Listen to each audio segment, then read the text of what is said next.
रोशी जब देखती है कि तलहा तो उसके दादा के साथ काफी ज्यादा खुश है और ये दोनों आपस में काफी अच्छे दोस्त भी लग रहे हैं, तो रोशी को बहुत ही हैरानी होती है और उसे खुशी भी होती है। रोशी वहाँ पर खड़े होकर उनकी बातें सुनने की कोशिश करती है। तभी तलहा को दादा जान कह रहे थे कि तलहा, मैं अच्छे से जानता हूँ कि रोशी तुमसे मोहब्बत करती है, पता नहीं उसने शारिक के साथ शादी करने की हामी कैसे भर ली। इसके बाद जब मैंने रोशी की आंखों में देखा तो शारिक के लिए कोई भी मोहब्बत प्यार उसकी आंखों में नहीं था और न ही वो किसी शादी के फंक्शन में हिस्सा ले रही थी। तभी मुझे मालूम हो गया था कि रोशी शारिक से शादी करना नहीं चाहती, वो तुम्हें बुला ही नहीं पाई। जिस पर तलहा कहता है कि दादा जान, मैं रोशी से बहुत ही ज्यादा मोहब्बत करता हूँ और मैं आज से नहीं तब से उससे मोहब्बत करता हूँ जब वो मेरे ऑफिस में पहली बार आई थी।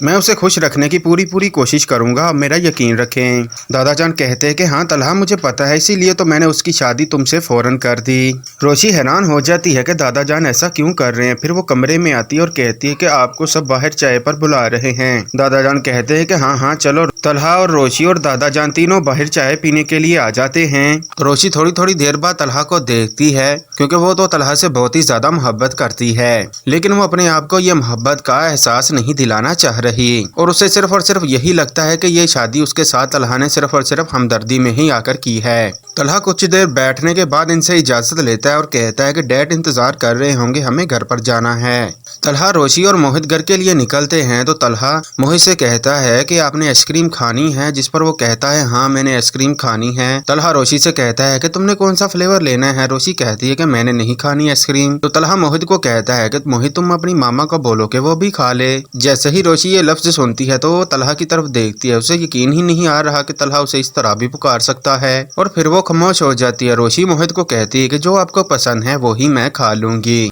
घर पहुंचने के बाद मोहित और रोशी दोनों सोने के लिए मोहित के कमरे में ही चले जाते हैं। कुछ देर बाद तलहा आता है तो रोशी को वहां पर देखकर उसे रहा नहीं जाता, वो भी वहीं बैठ जाता है। वो मुसलसल रोशी और मोहित को देख रहा था और सोच रहा था कि सबीका के साथ अगर वो शादी कर लेता तो वो मोहित का ऐसे ख्याल कभी नहीं रख पाती। तो तलहा तो बहुत ही ज्यादा खुश है कि उसकी शादी सबीका के बजाय रोशी से होगी। तो नाज़रीन, ये सब कुछ देखेंगे आप आने वाली एपिसोड में।